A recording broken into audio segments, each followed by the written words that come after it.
Eh,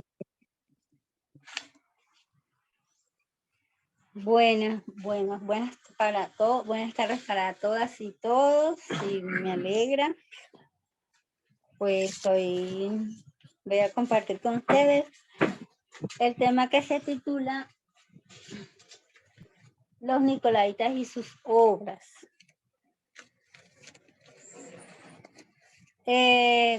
Este tema, bueno, lo tuvo Abigail en la Escuela de Brasil. Bueno, me encantó, pero para un futuro, con la ayuda de Dios, también nosotros vamos a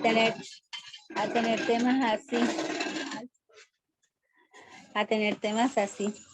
Y bueno, entonces, alguien que por favor me pueda leer 2 de Timoteo 3:16.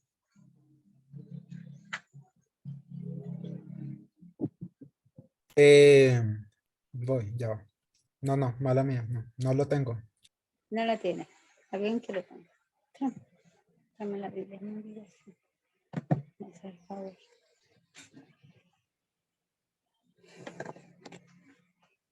Puedo intentar decirlo de memoria. Ah, sí, claro. Aunque ya lo tengo Sí, acá. a ver si me acuerdo, porque hace tiempo que no lo cito. Toda la escritura es inspirada por Dios y útil para enseñar, para redarguir, para instruir en justicia. ¿Hasta ahí o el 17 también? Sí. Para que el hombre sea perfecto, ya no me acuerdo bien. Pero para que el hombre de Dios sea perfecto, enteramente preparado para toda buena obra. Buena obra. Muy bien. Entonces ahí son 4 cosas que son útiles. ¿Cuáles serían esas ahí? Bueno, Graciela, ya que ¿cuáles 4 cosas son útiles?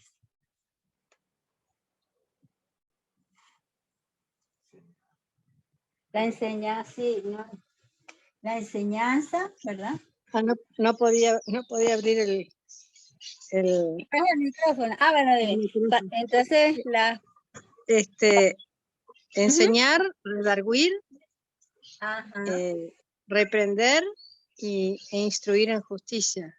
Ajá, muy bien, ¿verdad? Corregir, instruidos. O sea que eso lo conocemos como el plan de salvación, ¿verdad? Y Dios tiene su plan, pero Satanás también tiene ¿qué? Su plan falso. Él también tiene doctrina, él también tiene enseñanza, él tiene su plan falso. Y sabemos que la aceptación de la verdad nos conduce a la perfección. Bueno, no solamente la aceptación, sino sabemos que esto es, va unido,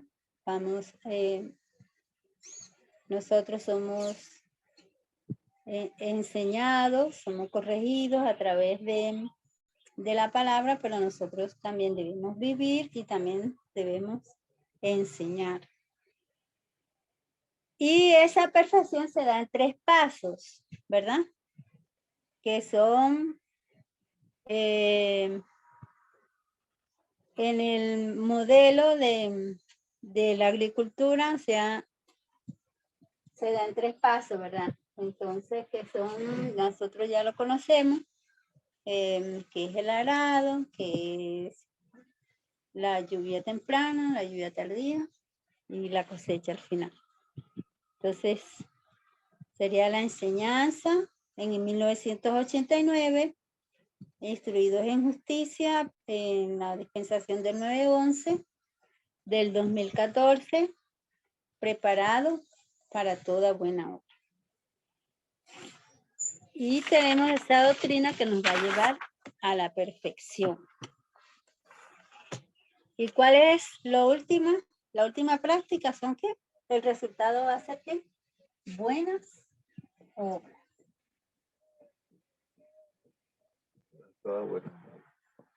Preparado para todas buenas obras. Voy a hacer una pregunta. ¿Cuál es el gran pecado que se le imputa a Babilonia?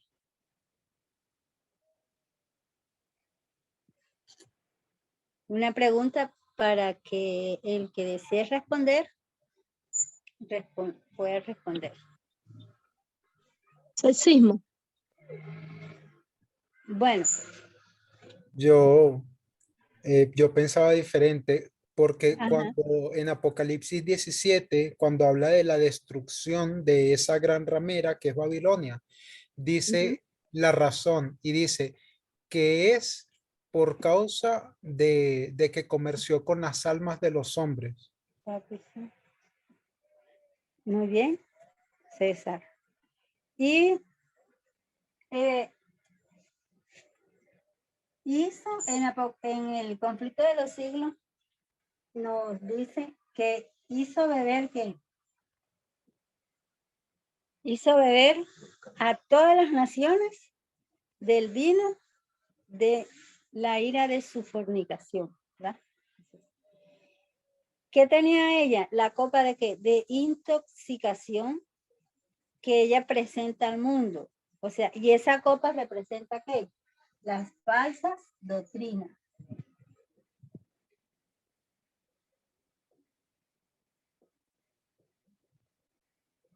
Representa las falsas doctrinas. Y que ella ha aceptado como resultado de su conexión con los grandes de la tierra. Que la amistad con el mundo corrompió su fe al enseñar doctrinas que se oponen a las declaraciones más claras de la palabra de Dios. Y el Ellen White, también allí en el conflicto de los siglos, nos dice que la doctrina de la inmortalidad del alma abre el trabajo artero para Satanás. Ese trabajo es hecho a través del espiritismo moderno. Además de los errores romanos, el purgatorio, las oraciones por los muertos, la invocación de los santos, se han llevado al mundo protestante a negar la resurrección y el juicio. Y han dado lugar a una doctrina muy repugnante que es la doctrina del tormento eterno y el peligroso engaño del universalismo.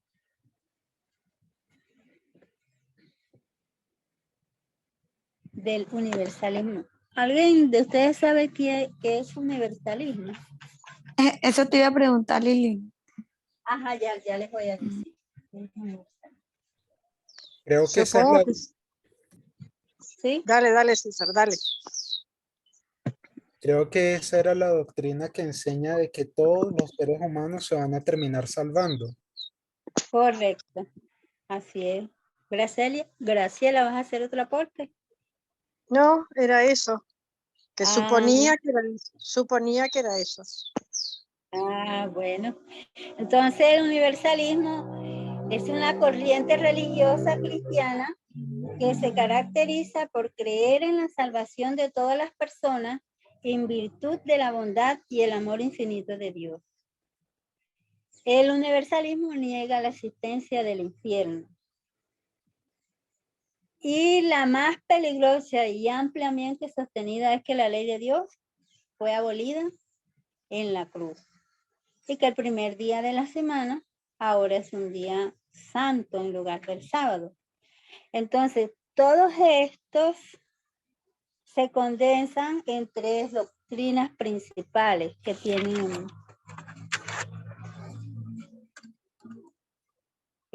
que es el milenio temporal,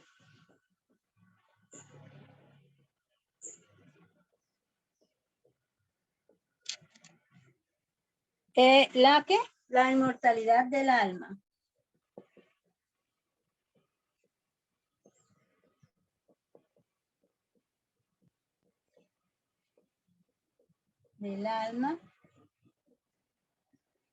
y La abrogación de la ley de Dios.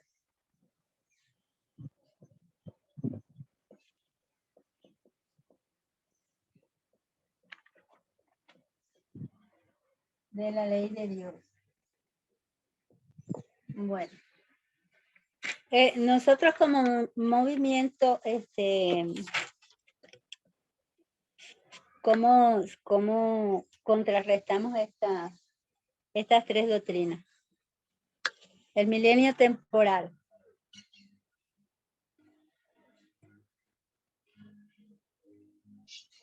Con un milenio posterior a la segunda venida,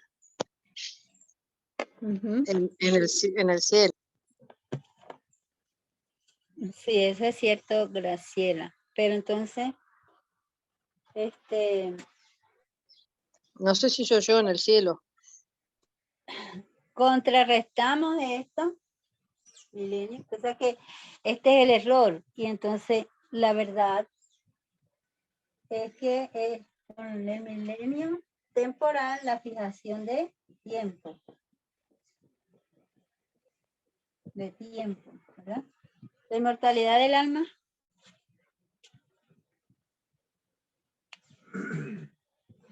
La naturaleza del hombre. Hombre. Ujú. La naturaleza del hombre. Y la abrogación de la ley de Dios. Igualdad.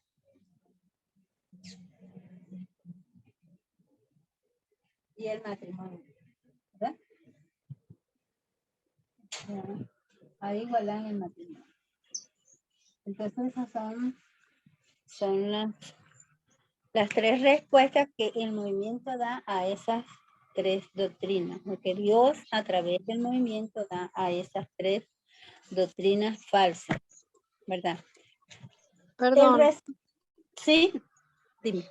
a mí no me queda claro eso de la fijación de tiempo. ¿Cómo Bueno, es eso? listo, Gracielita.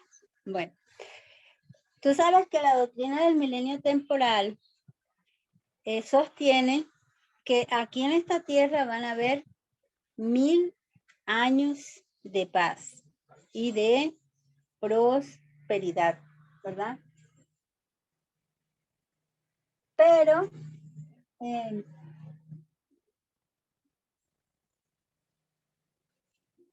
nosotros, ¿verdad? A través de los estudios del anciano Parmínides de los 2520, ¿verdad? Que son los temas de la fijación del tiempo, ¿verdad? O sea, como haría. ¿Alguien me podría ayudar? Porque sí lo tengo acá, pero no sé cómo explicar. Si no, no te preocupes si lo hablamos después, eso no pasa nada. Sí, pero César, tú podrías ayudar. Bueno, yo de lo que recuerdo que el anciano Parminder enseñó sobre ese caso era que el tema del milenio temporal te enseña a ti a tener una especie de falsa seguridad, ¿ya? O sea, porque es que junto con el milenio temporal también está la creencia de que existe un segundo periodo de gracia. Pero en cambio, cuando tú fijas el tiempo de la segunda venida de Jesús, y no solamente eso, sino también el tiempo del cierre de la puerta de gracia, eso quita de ti esa falsa seguridad y te hace pasar por una prueba mental, ¿ya? Te hace pasar por la prueba de quererte preparar. O sea, yo creo que eso tiene que ver más que todo con eso, pero es eso, Sí, o sea, eso es lo que yo recuerdo. sí, correcto. Gracias, César. Sí, yo lo tenía allí, pero no sabía cómo hacerlo. Y fíjate, Graciela, que nosotros tenemos los hitos, ¿verdad? Y sabemos en qué dispensación nos encontramos y por eso nosotros estamos en un periodo de preparación y sabemos, por la fijación del tiempo, nosotros sabemos que estamos en la cosecha de los sacerdotes. Muy bien. Gracias. Bueno, entonces el resultado final de las tres doctrinas es la que es las malas obras. ¿Y cuáles son las malas obras de la persecución? Es el resultado final. Y el resultado final para el pueblo de Dios, ¿qué son? Las buenas obras. Entonces estas obras serían malas y nosotros debemos tener buenas obras. Ese es el resultado final. Vamos voy a leerles Primera de Juan 4, 1, 2 y 3. Porque creo que no lo tienen por allí. O si alguien lo tiene por allí. Me ayuda, mucho mejor. Primera de Juan 4. Primera de Juan.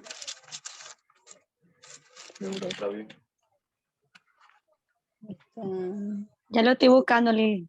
Ay, sí, gracias. Sí, mi amable. Primera de Juan 4, 1, 2 y 4. 3. 1, 2 y 3. Amados, no creáis a todo espíritu, sino probad los espíritus si son de Dios, porque muchos falsos profetas han salido por el mundo. En esto conoced el Espíritu de Dios. Todo espíritu que confiesa que Jesucristo ha venido en carne es de Dios. Y todo espíritu que no confiesa que Jesucristo ha venido en carne no es de Dios. Y este es el espíritu del anticristo, el cual vosotros habéis oído que viene y que ahora ya está en el mundo. Muy bien. Entonces, Juan está él comparando pues el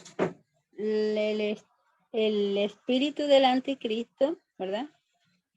Lo que creen los verdaderos y los falsos profetas, ¿verdad? Y aquí hay un tema. ¿Cuál es el tema en estos versículos? ¿Cuál sería el tema de estos versículos? Que en esta época hay muchos falsos profetas y dicen que Jesús vino en carne. En aquella época capaz que era así de fácil, pero en esta época ya no es tan fácil. Ajá. Bueno, de eso vamos a hablar más adelantito. Pero ahí el tema es la naturaleza de quién. La naturaleza de Cristo.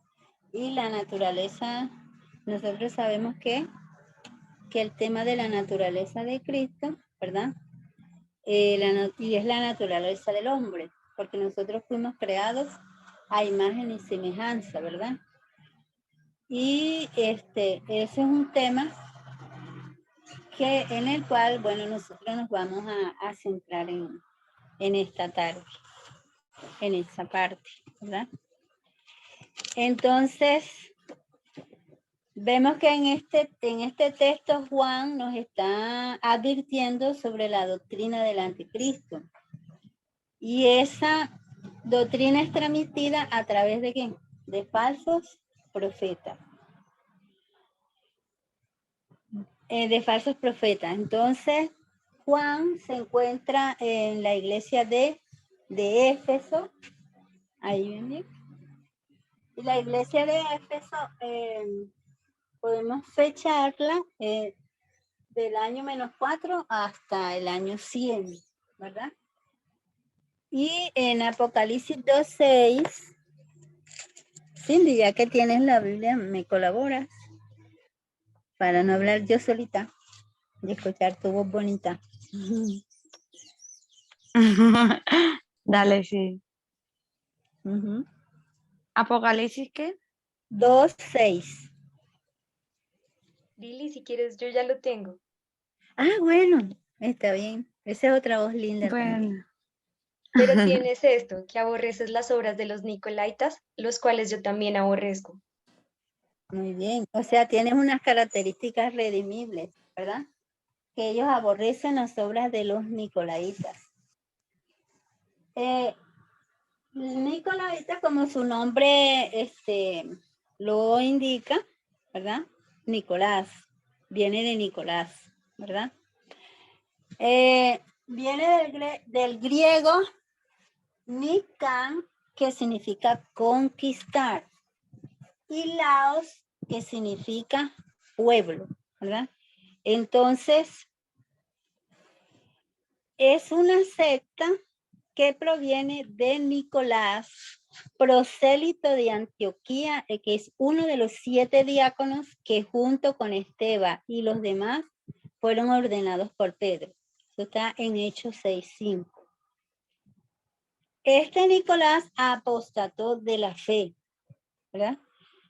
Y él se convirtió en el fundador de la secta gnóstica, o sea, él fue el que originó el gnosticismo, ¿verdad? El gnosticismo. Y también se generó otra secta que también es una secta gnóstica que se llama el antineomanismo.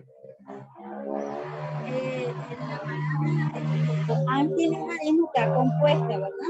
Por dos, del griego anti, que significa en contra de, y nomos ley, o sea que antineomanismo es la doctrina que está en contra de la ley de Dios.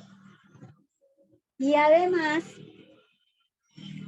de eso, son tres: el gnosticismo, el antineomanismo y el docetismo, que es otra secta gnóstica que dice que Jesús no era humano, que Jesús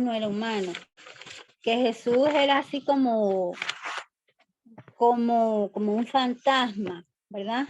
Entonces, que era como un fantasma. Y sabemos que el antineomanismo, bueno, dice que la ley moral no es obligatoria para los cristianos como regla de vida, y que los cristianos son liberados por gracia, sin necesidad de obedecer la ley. Entonces nosotros podemos ver este concepto que ha venido, y ese concepto ha venido desde el principio, ¿verdad?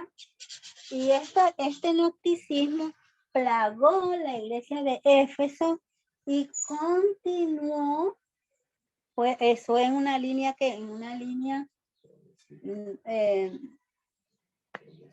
o sea, son 4 iglesias, el número 4 sabemos que... ¿Progresivo? Sí, progresivo, si mi esposo está diciendo, ¿verdad? Pero es una destrucción que progresiva.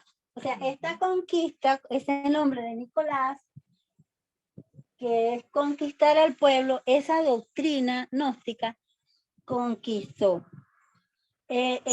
por todo ese periodo de la historia, y hasta hoy se ven esos resultados de esa conquista del gnosticismo. El comentario bíblico adventista no les doy la página porque o sea, no tengo la página, pero nos dice que los nicolaitas son una secta y se plagaron en la iglesia de Éfeso y Pérgamo y en otros lugares. Entonces, vamos a dar un contexto de la vida de Nicolás. Ya habíamos dicho anteriormente que él era que había sido uno de ¿qué? De los 7 diáconos, ¿verdad? Que apostató de la fe. Y Epifanio de Salamina es un padre de la iglesia, defensor en contra de la enseñanza herética. Es un escritor bizantino, relata algunos detalles de la vida de Nicolás. Nicolás tiene 2 facetas en su vida. Una, él se abstuvo de tener relaciones sexuales con su esposa porque quería imitar a aquellos que veía como devotos de Dios, ¿verdad? Entonces vemos ahí que quería practicar el celibato. Pero él era casado y él se abstuvo de tener relaciones con su esposa y él la puso a disposición de todo aquel que quisiera, que quisiera disfrutar de ella, lo podía hacer. Y esta práctica se convirtió en una práctica en libertinaje, o sea, con intercambio de parejas por turnos. O sea, introdujo también esa práctica libertaria, podríamos decir, un libertinaje. Él esto lo soportó no lo soportó por mucho tiempo. Y vino de un extremo al otro, o sea, salió de un extremo y se fue para el otro extremo. Entonces, el otro extremo fue que ya él, cuando ya no pudo controlar sus pasiones, se fue hundiendo gradualmente en la más burda impureza. Entonces, él después decía que el hombre no podía ser salvo si no copulaba todos los días. Entonces, y se entregó a los placeres sensuales sin tener en cuenta ningunos principios morales. Ya le dije del narcisismo. Entonces, ese pensamiento es el hilo conductor, ese pensamiento gnóstico es el hilo conductor, y era de que eliminan la ley, o sea, tienen problemas para creer que Jesús vino en la naturaleza humana, y eso resulta en hechos que los Éfesos aborrecen, o sea, odiaban. Pues es algo muy notorio en este versículo que ellos odian son las obras de ellos, pero no los odian a ellos como personas, odian son sus obras. Y la iglesia primitiva luchó consistentemente con estos grupos encabezados por personas carismáticas que solo atraían seguidores después de sí mismos. Así que había una gran cantidad de escritos distribuidos por estos gnósticos, muchísimos escritos distribuidos, entonces la gente tenía que posicionarse del lado de la verdad o del lado del error. Y con el tiempo se desarrolló el canon bíblico. Y uno de los escritos que fue dejado fuera del canon fue el Evangelio de Tomás, que se llama, esos evangelios se llaman que escritos, César, ¿me das la palabra? Apócrifos. Apócrifos. Apócrifos, gracias Graciela, ¿verdad? Y esos escritos eran tenidos por heréticos, por los padres de la iglesia. Y uno de ese evangelio de Tomás, que el evangelio de Tomás eran como refranes, como dichos, o sea, consiste en 114 dichos que dicen ellos que Jesús dijo. Y esos dichos, bueno, esos son muy sexistas y misóginos. Y uno de ellos yo creo que ya lo hemos escuchado, y que es dice, Simón Pedro les dijo, que María Magdalena nos deje, pues las mujeres no son dignas de la vida eterna. Miren que uno tenía ese pensamiento, no es un pensamiento también misógino. Y Jesús le dijo, yo la guiaré para que se convierta en varón, para que también ella se haga un espíritu vivo semejante a vosotros varones. pues cada hembra que se convierta en varón entrará en el reino de los cielos. Esto es un ejemplo de esos escritos gnósticos. Entonces, ese gnosticismo va a plagar la iglesia de Éfeso. Y va a continuar a la iglesia de Pérgamo, que vemos que dice Dios que tiene en contra de esa iglesia que ellos aún retienen las obras de los nicolaitas. Bueno, el periodo de la iglesia de Esmirna va del 303 al 313, ¿verdad? Este es un periodo de persecución, ¿verdad?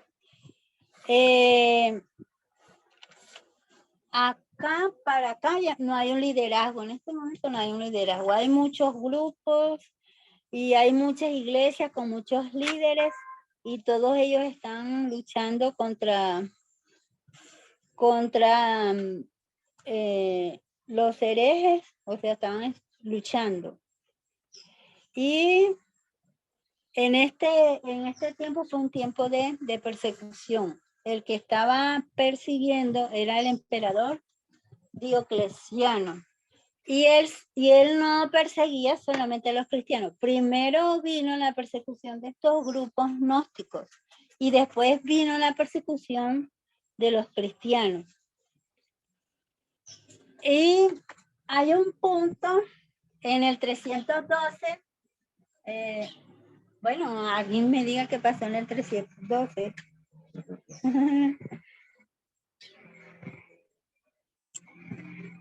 ¿Qué pasó en el 312?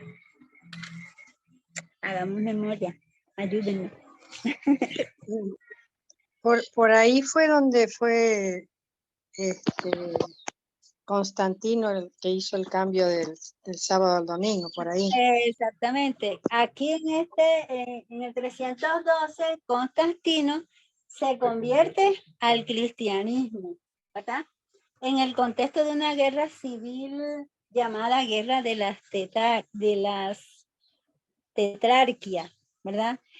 La tetrarquía fue el sistema de gobierno instituido por el emperador romano Diocleciano para dirigir el imperio romano, o sea, y lo dividió entre dos emperadores mayores, los Augustos, y sus subalternos designados los Césares. En este modelo Diocleciano y Maximiano eran respectivamente emperadores mayores. Augusto de Oriente y de Occidente eran los menores y por medio de este sistema de gobierno el imperio se estabilizó. Y luego de ellos asciende Constancio y Galerio, que eran sus respectivos copríncipes. Y luego ellos postergaron como candidato a sus hijos Constantino y Magencio. Entonces ahí hubo, perdón, Constantino regálame un poquito de agua, mi vida. Constantino se convierte en el contexto de una guerra civil, entonces en el puente de Milvio. Y se conoce como la batalla en el puente de Milvio, en la que Magencio se ahogó en el río Tíber, lo que le permitió a Constantino establecerse como monarca de Occidente. En esa batalla, Constantino tuvo un sueño, no se sabe si fue un sueño o una visión, y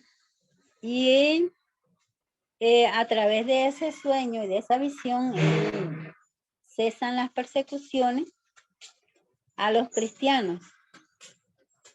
Y acá hay un punto importante. En la iglesia de Esmirna, que el punto que era como, ¿cómo diría? Que era como incómodo para estos César, era que a los que ellos llamaban herejes no escuchaban ni a los obispos ni a los emperadores. Y eso es lo más frustrante para ellos. O sea, ellos decían, nos puedes matar, pero no vamos a cambiar de posición, ¿verdad? Y las controversias comienzan a menguar. ¿Y a través de qué? A través de los concilios ecuménicos. Y en el 321 tenemos la primera ley dominical, ¿verdad? La ley dominical de Constantino. Hay algo interesante para notar en esta parte de Occidente, donde es que aquí, no, disculpe, el Occidente no. Porque en el 330 él muda la capital, ¿verdad? Y sí la muda hacia el occidente. Antes de mudar la capital, en esta parte del imperio se hablaba griego. Y los griegos eran progresistas. Y había más educación, más oportunidades, las gente eran más educadas, eran progresistas. Y en el 330,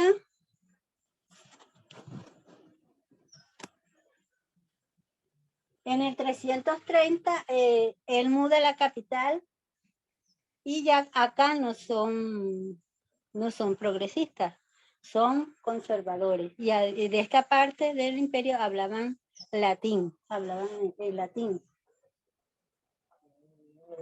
Entonces aquí eran conservadores y en esta parte eran liberales. Las personas eran liberales.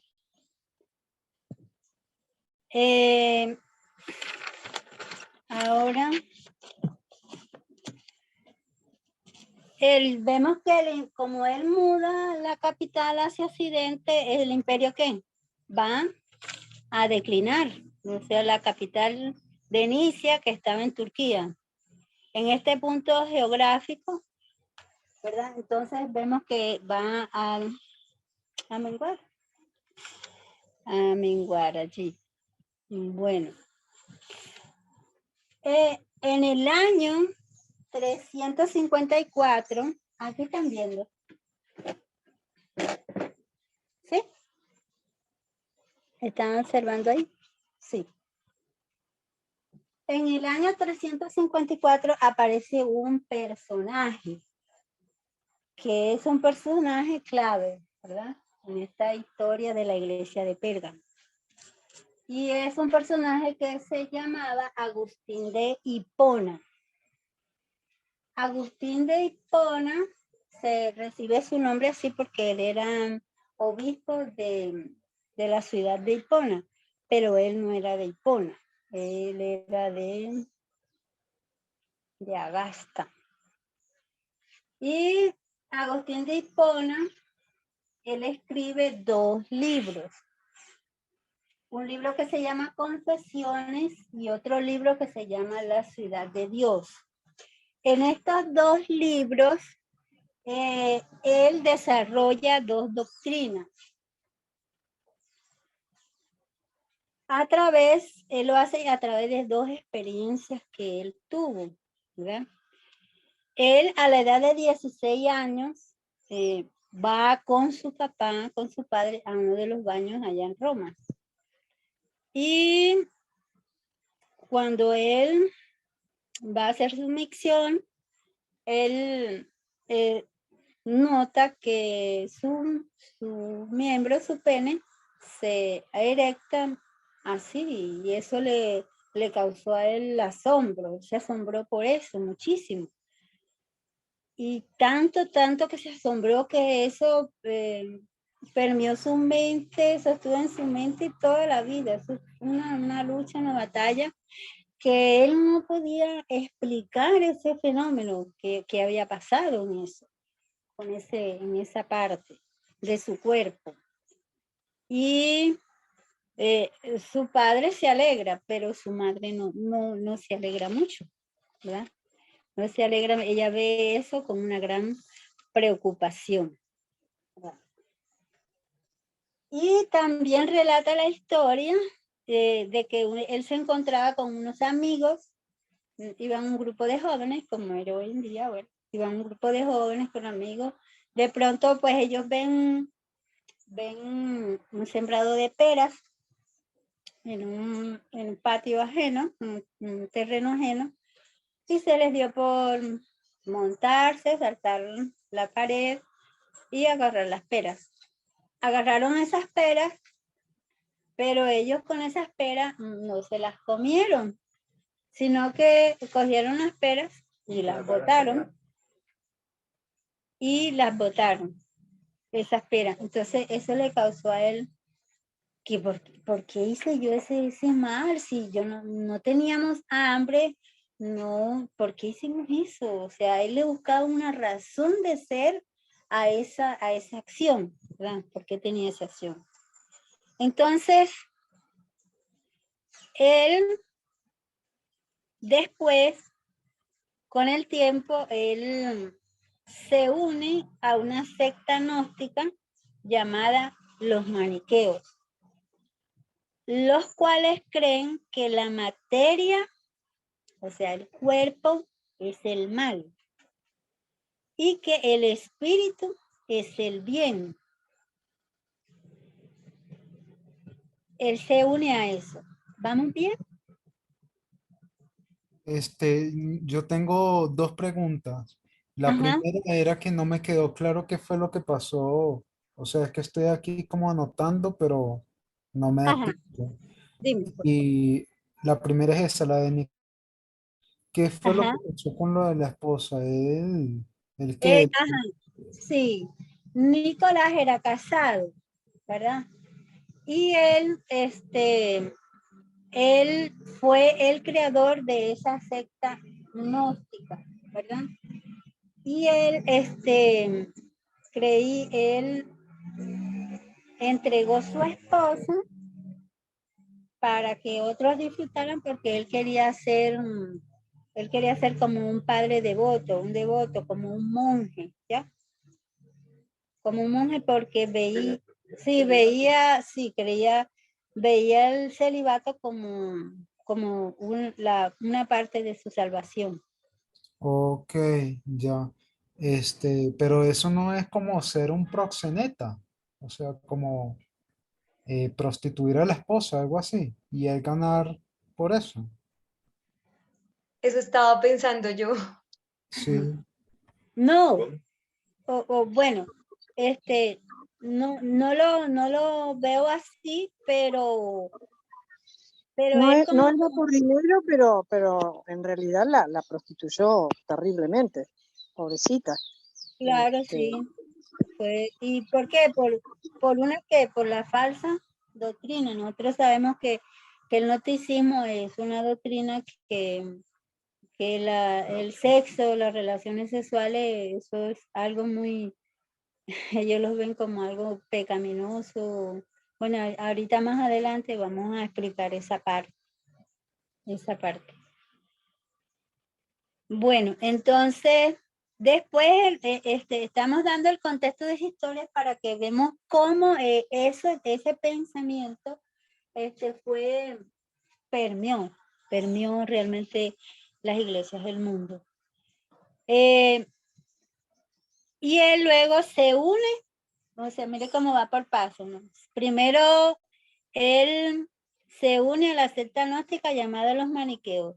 Luego se une a otro grupo llamado el neoplatonismo, que es una corriente filosófica de filósofos griegos influenciados, como su nombre lo indica, por Platón, ¿verdad?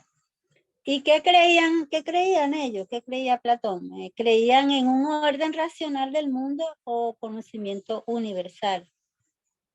Ahora, porque él estaba, ¿qué? Él estaba en una lucha, porque es que él no podía entender por qué razón le había hecho ese mal de las peras, no podía entender por qué razón su pene se había puesto erecto así de la nada. Entonces, él tenía esa lucha ahí en su mente.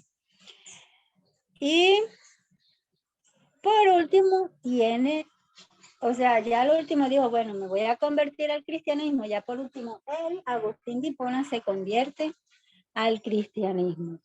Pero él se convierte de manera solo intelectual. O sea, y es en el año 300.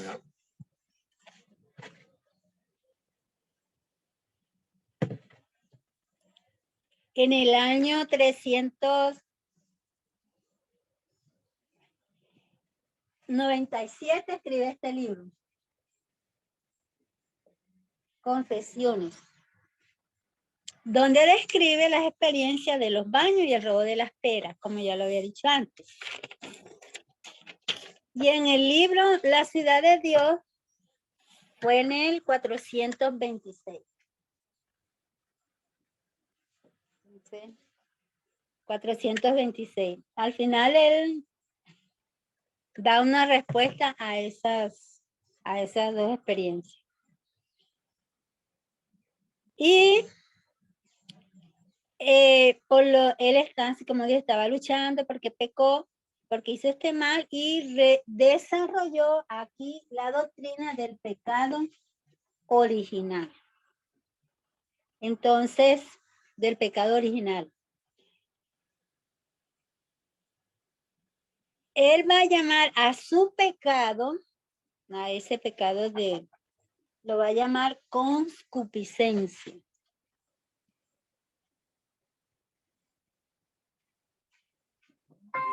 Concupiscencia, con ese y C, concupiscencia.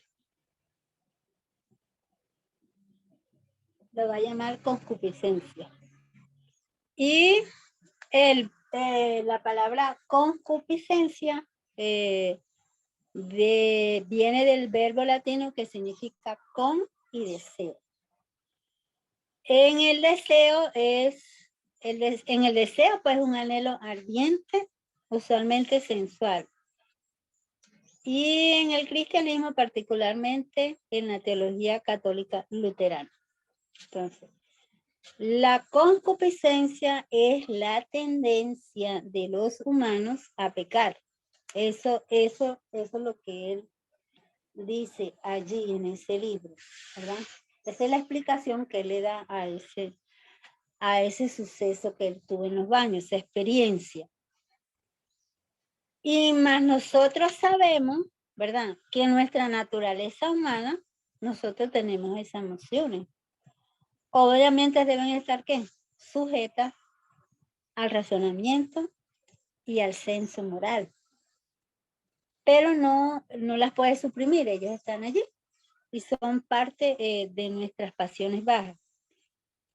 Pero él la toma como una tendencia a pecar. Más pues si esas pasiones bajas no están gobernadas por la razón, entonces nosotros sabemos que eso está en peligro. Y él toma esto de Romanos 5:12. Y en Romanos 5:12 dice que en Adán todos pecaron.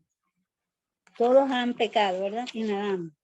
Entonces él concluyó que ese pecado de la concupiscencia se transmitía biológicamente de Adán a todos los descendientes a través del acto sexual, con lo que igualó el deseo sexual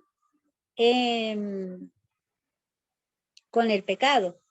Y Agustín dice básicamente que hemos pecado en Adán porque estábamos en su semilla, en su simiente, en su semen.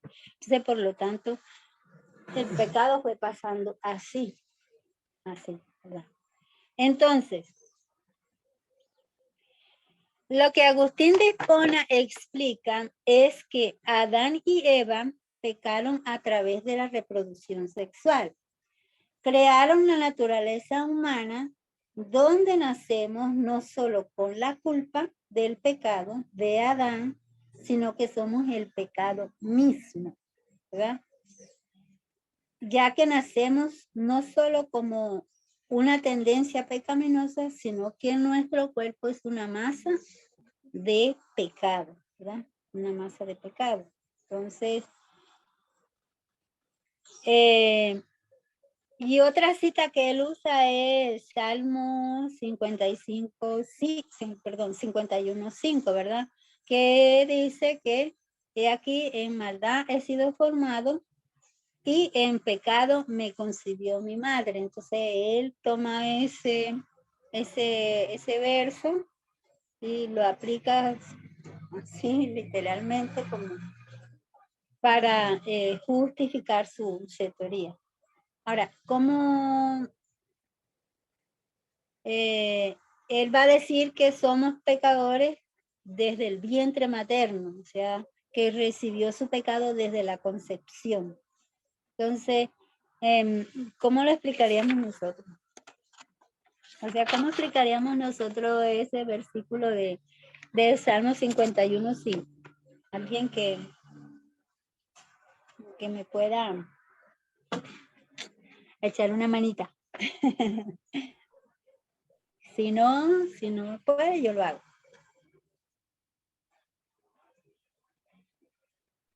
A mí me enseñaron, porque esa es parte de los votos bautismales, y es que eso tiene que ver con la parte de la conversión, o sea, de que sí, nosotros nacimos malos, pero no tiene nada que ver con la parte genética, no es algo como que ya yo estoy destinado a eso, sino que nosotros nacimos con una tendencia al mal y también que nacimos en un mundo que está mal, ya, que está apartado de Dios. Pero eso no quiere decir que tú por nacer y que porque tengas brazos, piernas, ya eres malo, no. Sí, y porque tenemos las pasiones bajas allí, ¿verdad? Bien, César.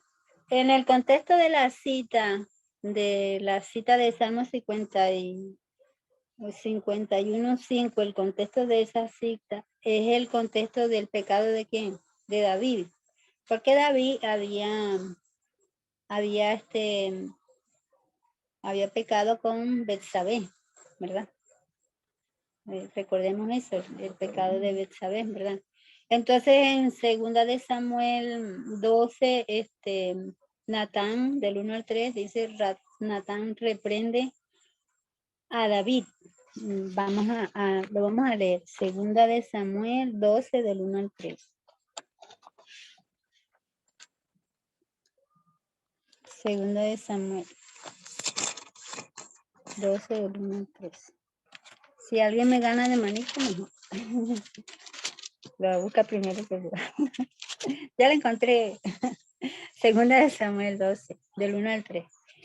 Entonces, dice, y Jehová envió a Natán a David, el cual viniendo a él le dijo, había 2 hombres en una ciudad. El uno rico y el otro pobre. El rico tenía numerosas ovejas y vacas, pero el pobre no tenía más que una sola corderita que él había comprado y criado y que había crecido con él y con sus hijos juntamente, comiendo de su bocado y bebiendo de su vaso y durmiendo en su seno, y la tenía como una hija, ¿verdad? Como una hija. Entonces, David lo que está explicando, lo que está él expresando de su interior, él está comparando, o sea, su situación, o sea, como que él está repitiendo pues la historia. El resultado él es de una relación ilícita entre su padre y otra mujer que nació fuera del matrimonio. Y eso es lo que él está diciendo allí. Y entonces nosotros, ¿cómo veíamos a Jezabel antes? ¿Verdad? ¿Cómo estaba Jezabel? En ese momento que David la mira. Estaba Ella desnuda. sí, estaba desnuda, se estaba bañando en un tejado. Y bueno, Desde el palacio miraba hacia abajo. pues, ajá, pero nosotros, o sea, antes pues, decíamos que de pronto, ay, ella era seduciendo al rey, ¿verdad? No la veíamos como moral, una mujer moralmente aceptable porque hizo eso. Pero, ¿cómo la describe el profeta? La describe como una pequeña corderita, ¿verdad? O sea que ella fue, con ella lo que hubo fue ¿qué? Un abuso de poder, ¿verdad? Y Agustín de Hipona estaba tratando de interpretar el pecado original. Su aplicación la hizo muy literal. Dijo que cuando los ojos de Adán y Eva fueron abiertos, fue porque vieron sus genitales. Él decía que Dios había planeado para la humanidad, sin ninguna lujuria, sin concupiscencia, sin pasión. Él decía que el pecado original no es comer la manzana, que el pecado original es el resultado,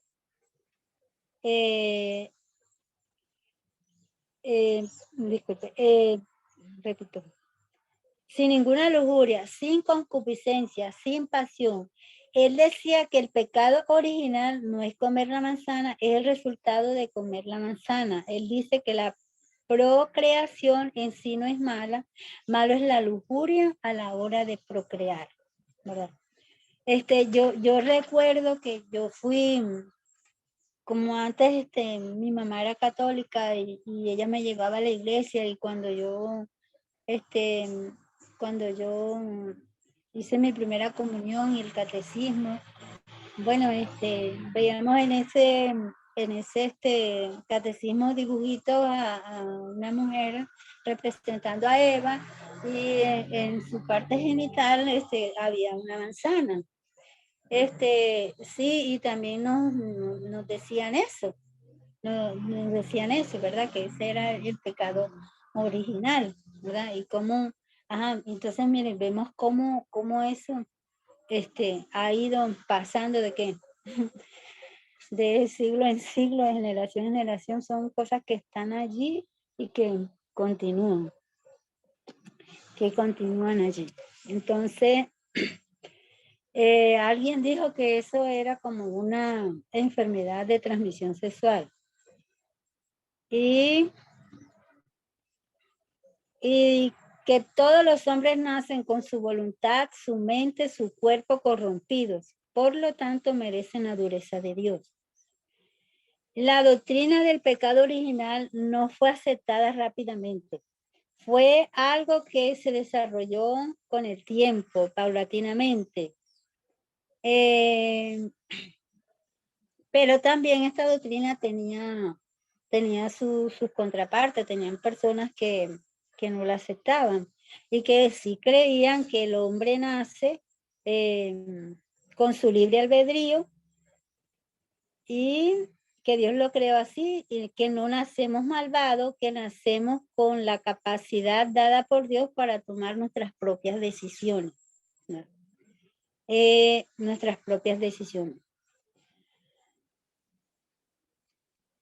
el año 410, los vándalos saquean a Roma. O sea, llegan los vándalos, pero no llegan a Roma directamente. Ellos primero saquean a Roma. Disculpen, primero saquean a la ciudad de Hipona. Pero hay algo interesante que estos vándalos no hicieron allí. Allí no quemaron la catedral ni quemaron la biblioteca. ¿Y por qué no las quemaron? Porque ellos respetaban y admiraban a Agustín de Hipona.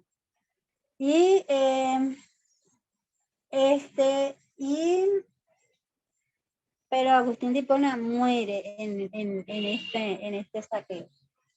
Y en el año 455 ellos van y saquean a Roma.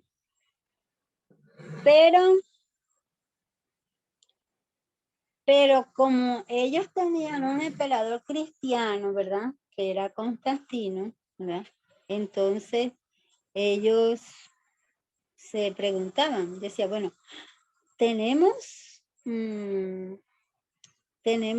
una iglesia cristiana, tenemos un emperador cristiano, y por tener eso, entonces nosotros tenemos la protección de Dios, ¿verdad? Somos especiales, y se preguntaban, ¿sería que nosotros por cambiar de dioses fue que nos vino esto? O sea, nosotros antes teníamos dioses paganos, ahora tenemos un dios cristiano y nos pasa esto. Ellos se cuestionaban, ¿verdad? Se cuestionaban en ese acontecimiento que pasó allí.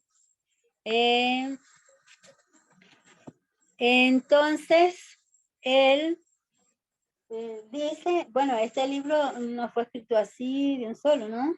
Tuvo su desarrollo. Y él allí en ese libro también dice que la ciudad de Dios, entonces ya él toma ese concepto, bueno, entonces la ciudad, si nos saquearon a Roma, nuestra ciudad y nuestra iglesia, entonces nosotros ya no, ¿cómo diría?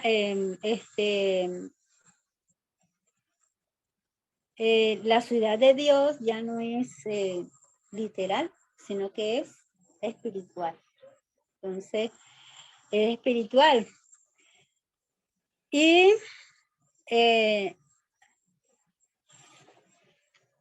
vemos cómo la ciudad de Roma colapsa, porque vemos que Roma fue sacada por los vándalos y es allí donde colapsa la Roma, ¿verdad?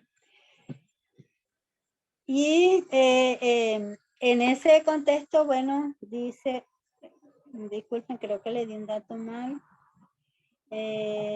Agustín de Hipona, así va a estar ahí cuando esta guerra, así como lo dije antes. Y entonces va a introducir el concepto de una guerra, se va a introducir el concepto de una guerra justa, ¿verdad? Una guerra justa, que ellos se consideraban que el cristiano debe poner la otra mejilla, que no puede pelear, pero que ahora, bueno, ahora hay que pelear. Y es el concepto de una guerra justa. Atiéndelo, atiéndelo. En el concepto de una guerra justa. Y otro punto, que la ciudad de Hipona estaba en el norte de África. Algo que Agustín de Hipona muere en el 430, ¿sí? En esa parte. Entonces, en el 430.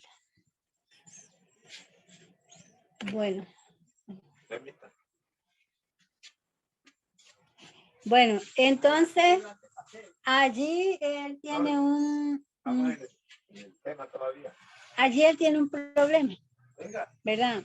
Para mantener su doctrina del pecado original, ¿verdad?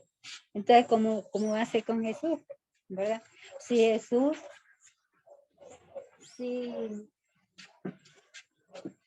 Buenas tardes.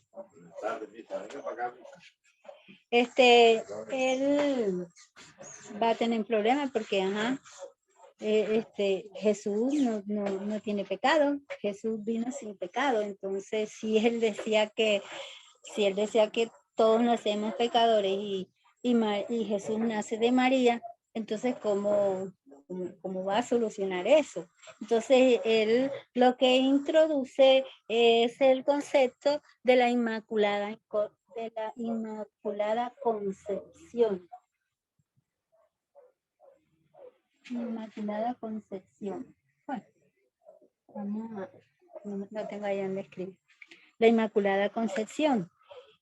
Y Entonces, él lo que dice es que el vientre de la mamá de María había sido santificado, ya ese vientre había santificado, entonces por eso María fue santa, ¿verdad? Desde su concepción. Entonces ellos hacen eso. Porque María, bueno, es la madre de Jesús. Y así ya no era una pecadora. Entonces vemos cómo, o sea, nosotros pensábamos antes, yo pensaba antes que la Inmaculada Concepción no tenía esas raíces, sino que tenía otras raíces. Y es ahí donde se comienza a introducir el culto a María.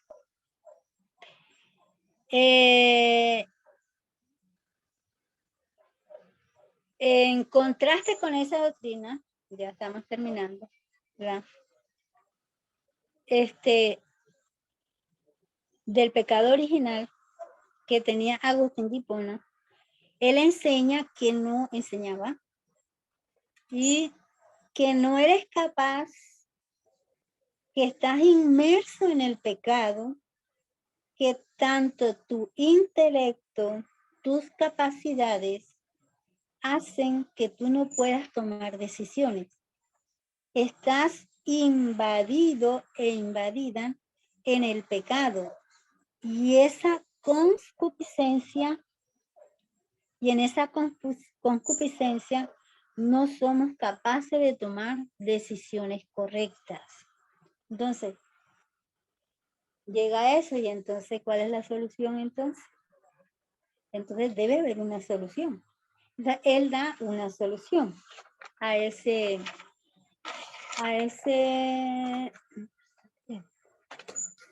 le da una solución a eso. Entonces, ¿qué vas a hacer? ¿Qué vamos a hacer nosotros? ¿Dónde vamos a buscar la salvación? Entonces, tú como persona, le vas a dar la autoridad a la iglesia, a esos eruditos que vendrán, a esos obispos que vendrán y te explicarán, te explicarán y para que tú puedas comprender y no tienes opción de buscar en otro lado, de investigar, no. Ellos son la salvación, ellos son el medio de salvación a través de la iglesia, ¿verdad? Y otra cosa que demanda esa doctrina del pecado original es que si naces pecador, ¿verdad? ¿Con qué con el bautismo de niños, ¿verdad? Entonces se introduce el bautismo de los niños. Yo me acuerdo de todo eso. Pues me tocó ser madrina de varios niños cuando era ya. Entonces el cura decía que eso era para quitar el pecado original, el bautismo.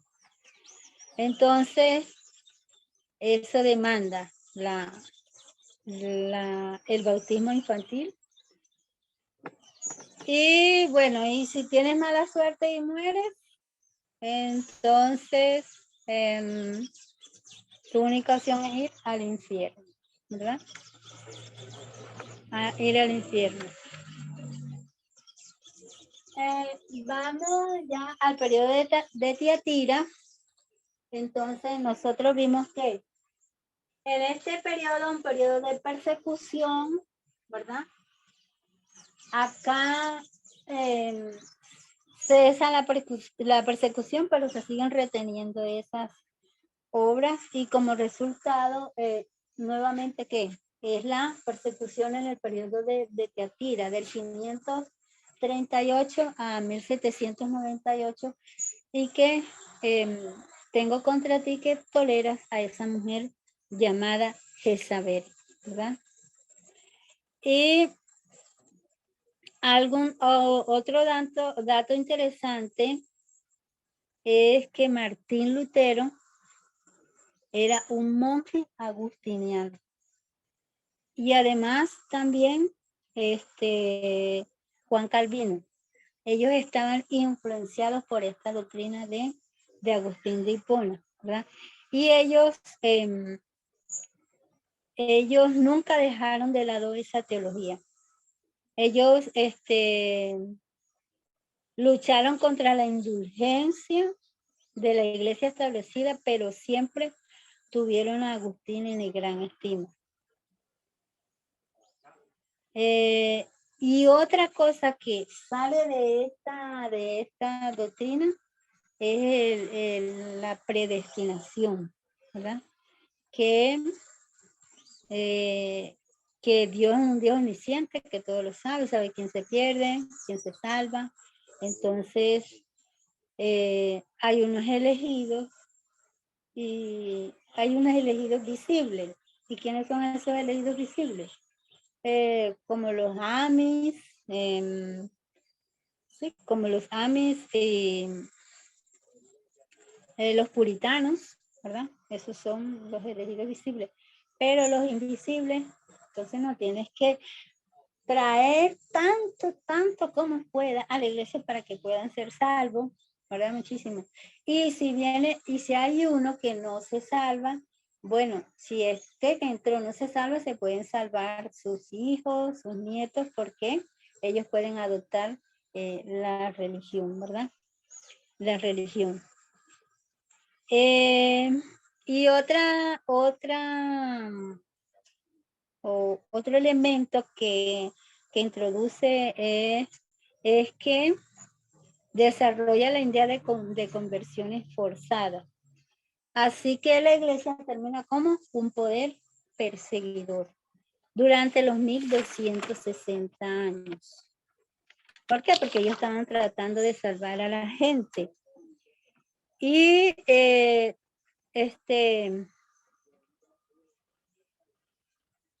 ellos estaban de una manera totalmente equivocada.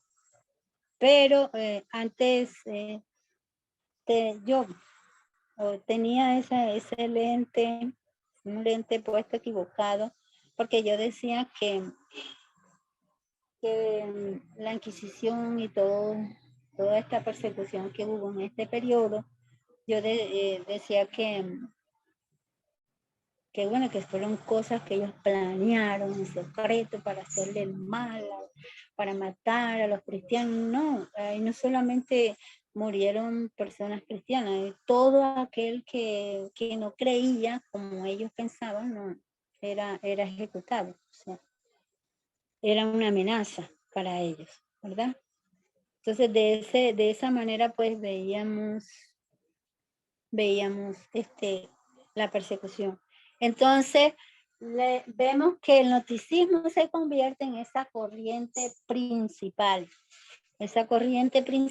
de esa época, de Pérgamo, ¿verdad? Que son los que retienen la obra de los Nicolaitas, debido a la obra de Agustín de Hipona. Ahora, ya estamos terminando.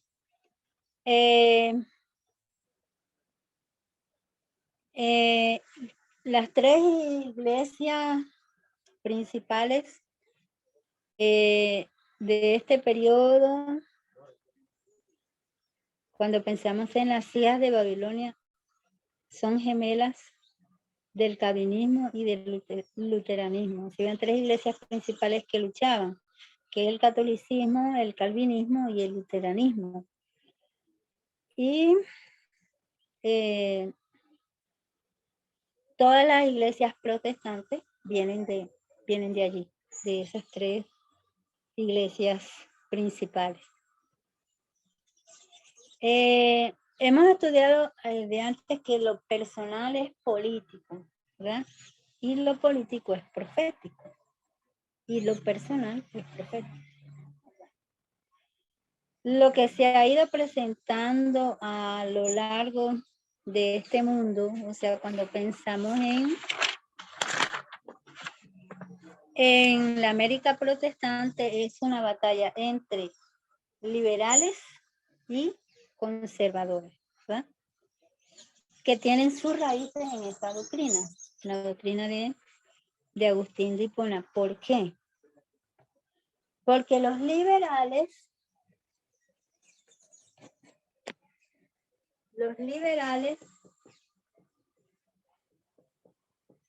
son perfeccionistas.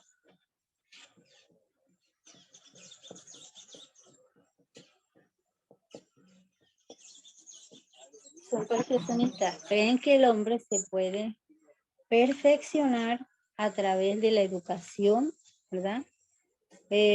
Tú puedes cambiar la sociedad a través de darle oportunidades a las personas, de mejorarle sus condiciones de vida, de salud, de educación, de atención médica, ¿verdad? Entonces, y vemos que ahí Juan estaba luchando con esos pensamientos, ¿verdad? Conservadores allí. Que esos pensamientos eran paganos y filosóficos. Y se estaban, ¿qué? Mezclando. La filosofía y el paganismo, ¿verdad? Y que se convirtió en el gnosticismo. Y que el gnosticismo niega que la naturaleza de Cristo, hay un malentendido de cómo estamos hechos, cómo estamos formados y cómo podemos ser salvos. Porque el plan de redención involucra la naturaleza humana. Y vimos cómo el desarrollo del gnosticismo se dio hasta ahí, ¿verdad? Entonces, hoy en día, ¿cómo llevaríamos esto hoy en día? ¿Cómo lo interpretaríamos al día de hoy? Alguien que, si me hago entender la pregunta.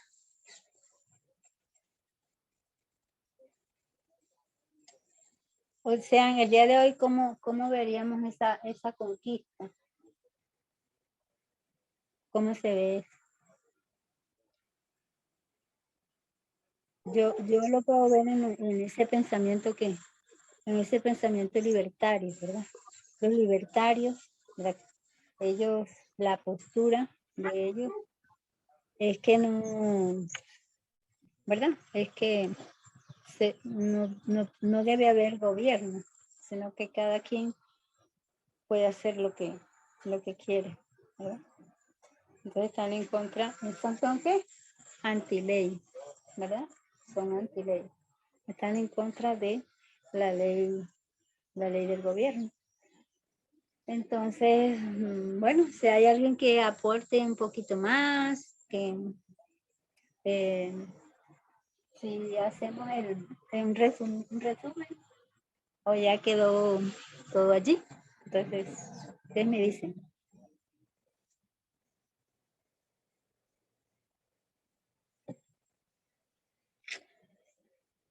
¿Listo? Entonces, Gracias, Lili. Muy interesante. Graciela iba a decir algo, creo. No, yo iba a decir que no había entendido mucho la última parte, la conclusión. Ajá. Sí. Ah, bueno, Graciela. Bueno, entonces la repito. Ya, sí. El gnosticismo niega que Cristo vino en carne humana, que Él es como un fantasma. Por lo tanto, está negando la naturaleza de Cristo, está negando la naturaleza humana, porque sabemos que Cristo vino en forma humana y que también vino nos creó la palabra, lo físico, lo intelectual y con nuestras pasiones inferiores y superiores, ¿verdad? Nosotros fuimos creados. Entonces, el gnosticismo enseña que por tener esas pasiones bajas, porque eso es un deseo, que eso está en nosotros, el deseo sexual, que somos, para que cuando hay una relación sexual hay un deseo y él lo llama concupiscencia y a eso le llama pecado. Él decía que le puedes ordenar al miembro, al pene, ordenarle, ponte erecto y procrea, como extender la mano, ¿verdad? Ya, así como extender la mano tenía eso. Entonces él decía que no debía, en la procreación no debía haber, él no decía que la procreación era mala, sino que en la procreación no debía haber lujuria, no debía haber pasión. Nosotros sabemos que eso hace parte de nuestra naturaleza porque nosotros fuimos creados así. Y entonces él le llama a eso pecado. Él también creía, que llenó al mundo de esa doctrina que nuestro cuerpo es una masa de pecado, que todo nuestro cuerpo es pecado y que nuestro cuerpo, nuestras obras no tienen nada que ver con nuestro espíritu, que nuestro espíritu, lo que está adentro es bueno y que este cuerpo es malo. Entonces, eso era lo que él decía en su doctrina. Por lo tanto, y también decía que no se podía, el hombre no podía superar eso, o sea que no se podía superar eso, definitivamente, ¿no? Se podía, y que lo único que se podía hacer era que la iglesia, entonces sabemos que Cristo es el que está haciendo una obra de reforma en nuestras vidas, ayudándonos a que nuestras pasiones, nuestras pasiones bajas y nuestras las facultades morales, intelectuales, las superiores, nosotros volver a ponerlas donde estaba, a que nosotros podamos tomar el control. Entonces, esta es la doctrina de Satanás, ¿verdad? Y Dios nos ha llevado a través de este movimiento, a través del tiempo, a sacarnos de esa mentalidad y de esa doctrina. Ahora sí, porque en realidad me quedé pensando que eso es lo que enseña la iglesia nuestra. O sea, que nosotros no podemos mejorar por nosotros mismos, que nosotros no podemos, que solamente nos tenemos que dejar y que Dios va a hacer la obra, pero nada de que te esfuerces ni de que nada. Entonces, de alguna manera están influidos por Exactamente. por estas doctrinas de Agustín de Hipona. Sí. Y también que ellos van a decir que dicen que nosotros vamos a ser transformados cuando Cristo venga. Va a ser como algo mágico, una varita mágica nos tocó y fuimos transformados. Exacto, exacto. Entonces, de alguna manera, está el nicolaísmo ahí atrás también. Atrás también, sí. Gracias, Graciela, por tu aporte, muy bueno. Bueno, alguien del grupo que tenga la Gracias amabilidad a ti de por dar la la oración. Ok. Bueno, Graciela, ya que estás ahí, regálanos la oración. Bueno, cómo no. Oremos. Amén. Amado Dios, te damos gracias, Señor, por este privilegio que nos das de reunirnos a través de la distancia para poder meditar y estudiar en tu palabra y las cosas que tú nos adviertes en ella, para que podamos entenderlas mejor, que eso pueda ayudar nuestras decisiones y que también nos pueda aclarar el panorama mental para poder no solamente adoptar estas cosas en nuestra vida, sino también ayudar a otros a entenderlas y así también ponerse de tu lado en las próximas pruebas que se avecinan, que serán muchas y serán pronto, y que, Señor, te rogamos que tú nos santifiques, que nos